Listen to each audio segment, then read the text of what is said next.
Assalamualaikum warahmatullahi wabarakatuh.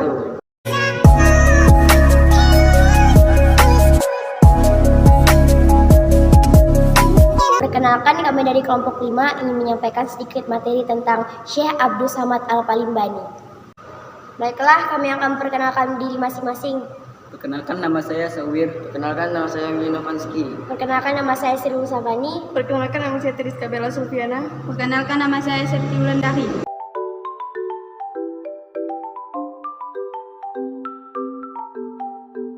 Baiklah, saya akan menyampaikan sedikit materi tentang Syekh Abdul Samad Al-Palimbani. Abdul Samad lahir sekitar tahun 1704 Masehi di Palembang.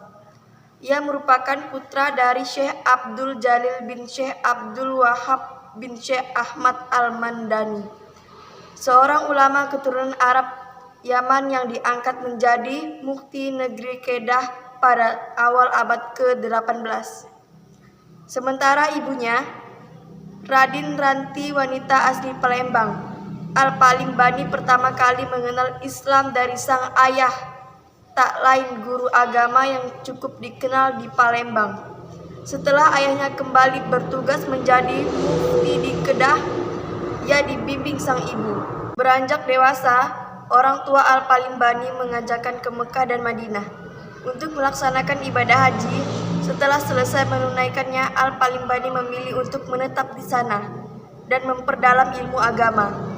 Di Mekah dan Madinah, beliau bertemu dengan ulama Nusantara lain yang juga sedang menuntut ilmu, seperti Muhammad Arsyad Al-Banjari, Abdul Wahab Bugis, dan Abdul Rahman Al-Batawi. Al-Palimbani banyak mempelajari berbagai disiplin ilmu kepada ulama besar masa itu serta ulama yang berkunjung di sana. Dari sekian banyak disiplin ilmu yang dipelajari, Al-Palimbani mempunyai kecenderungan terhadap ilmu tasawuf. Sejak hijrah ke tanah Arab, Al-Palimbani mengalami perubahan besar terkait intelektualitas dan spiritual. Perubahan tersebut tak terlepas dari pencerahan yang diberikan para guru, seperti Syekh Muhammad Al-Sammani, pendiri tarekat Al-Sammaniyah Al-Khalwatiyah. Setelah menimba ilmu selama kurang lebih 5 tahun, ia dipercaya mengajar murid-murid Syekh Al-Sammani yang notabene-nya orang Arab asli. Dari Syekh Al-Sammani ia mendapatkan ijazah sehingga dapat memperkenalkan dan mengajarkan tarekat Al-Sammaniyah di Nusantara. Tarekat ini pada akhirnya tumbuh subur di Palembang, apalagi setelah mendapatkan perlindungan dari Kesultanan. Selain berguru kepada Syekh Al-Sammani, Al-Palimbani juga berguru kepada ulama besar lain sebagai berikut. A. Syekh Abdul Rahman bin Abdul Aziz Al-Maghribi. Darinya ia belajar Alkitab Tuhfatul Mursalah karangan Muhammad Fadlullah Al-Burhanpuri. B. Syekh Muhammad bin Abdul Karim Al-Samman Al-Madani.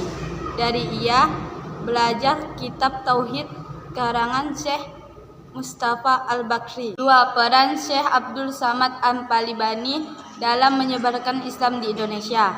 Selama menetap di Haramain, Al-Palimbani menetapkan karya dan mencurahkan waktu untuk menulis dan mengajar. Meski demikian, ia tetap memperhatikan perkembangan umat Islam di Indonesia. Di Makkah dan di Madinah, ia terlibat dalam komunitas Jawi yang membuatnya tetap ditanggap terhadap perkembangan dan politik di Nusantara. Al-Palimbani lebih banyak berkontribusi lewat tulisan yang tidak hanya menyebarkan ajaran tasawuf, tetapi juga menghimbau umat Islam di Nusantara agar berani berjuang melawan kolonialisme Barat, terutama bangsa Belanda. Al-Palimbani berperan aktif dalam memecahkan dua persoalan pokok yang saat itu dihadapi bangsa dan tanah airnya, baik di Kesultanan Palembang maupun Nusantara, yakni menyangkut dakwah Islamiyah dan kolonialisme Barat. Mengenai kolonialisme Barat, Al-Palimbani menulis kitab Nasihah Al-Muslimin wa Tazkirah Al-Mu'minin Fidail Jihad Fisabilillah. Kitab ini ditulis dalam bahasa Arab untuk mengunggah semangat berjuang di jalan Allah SWT bagi umat Islam sedunia. Tulisan ini sangat berpengaruh pada perjuangan umat Islam Nusantara yang saat itu melawan penjajahan Belanda, baik di Palembang maupun daerah lain. Selain itu, tahun 1772 Masehi, ia pernah mengirim 2 pucuk surat kepada Sultan Mataram, Hamengkubuwana I dan Pangeran Singasari Suhuhan Prabu Jaka. Dalam surat tersebut, Al-Palimbani secara halus menganjurkan para pemimpin negeri Islam untuk meneruskan perjuangan para Sultan Mataram melawan Belanda.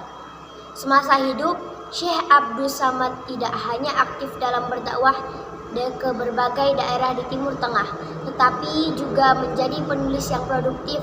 Berikut beberapa kitab karangan Al-Palimbani. A. Zuhrah Al-Murid fi Bayan Kalimah Al-Tauhid.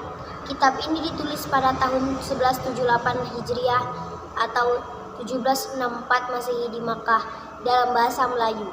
Kitab ini memuat masalah tauhid yang ditulis atas permintaan pelajar Indonesia yang belum menguasai bahasa Arab. B. Al-Uwah Al-Wusqa wa Silsilah Ulil Itiqa. Kitab ini ditulis dalam bahasa Arab dan berisikan wirid-wirid yang perlu dibaca pada waktu-waktu tertentu. E. Ratib Abdul Samad. Kitab ini semacam buku saku yang memuat zikir, doa, dan pujian-pujian kepada Nabi Muhammad SAW. Bacaan zikir tersebut dilakukan setelah sholat Isya. Pada dasarnya isi kitab ini seperti Ratib Saman. D. Zat Al-Mutakin fi Tauhid Rabba Al-Amin. Kitab ini berisi ringkasan ajaran tauhid yang disampaikan oleh Syekh Muhammad Al-Saman, gurunya di Madinah. E. Hidayah Al-Salikin fi Suluk Maslak Al-Mutakin. Sebuah kitab Melayu yang selesai ditulis tahun 1192 Hijriah atau 1778 Masehi. Kitab ini telah dicetak di Makkah 2 kali. Kitab ini merupakan terjemah dari Bidayah Al-Hidayah karya Al-Ghazali, namun bukan buku terjemah dalam arti yang sesungguhnya. Soal nomor 1. Sebutkan beberapa kitab karangan Al-Palimbani. Sebutkan nama guru ulama besar Palimbani. Baiklah, sekian presentasi kami hari ini. Kami ucapkan wassalamualaikum warahmatullahi wabarakatuh. Terima kasih. Bye-bye.